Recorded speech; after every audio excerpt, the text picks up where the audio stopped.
Futbol tarixidagi eng mukammal shartnoma. Xabaringiz bor, Cristiano Ronaldo Al Nassr bilan shartnomasini yangiladi va 2 yilda milliard dollarga yaqin pul ishlab topadi degan xabarlar chiqib ketdi. Bugun shuni chuqurlashtirgan holatda sizlarga tushuntirib o'taman. Videoga like bosishni va kanalga obuna bo'lishni unutmang. Demak, boshladik.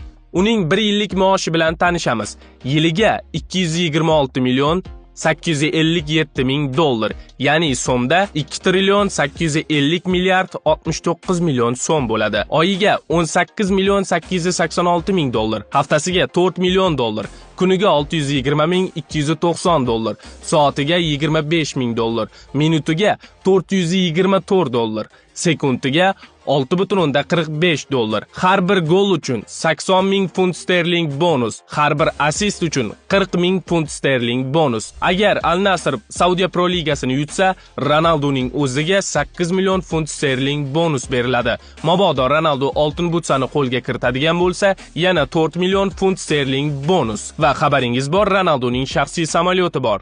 Uning xarajatlari, yoqilg'isi, uchuvchilar oyligini ham Al Nassr tomonidan to'lanadi va u uchun 4 million funt sterling ajratiladi. Shuningdek, 16 kishi, 3 ta haydovchi, 4 ta uy bekasi, 2 ta oshpaz, 3 ta bog'bon va 4 nafar xavfsizlik xodimi to'liq ish kunida Ronaldoning uyida ishlaydi va uning ham oyliklarini Al Nassr qoplaydi.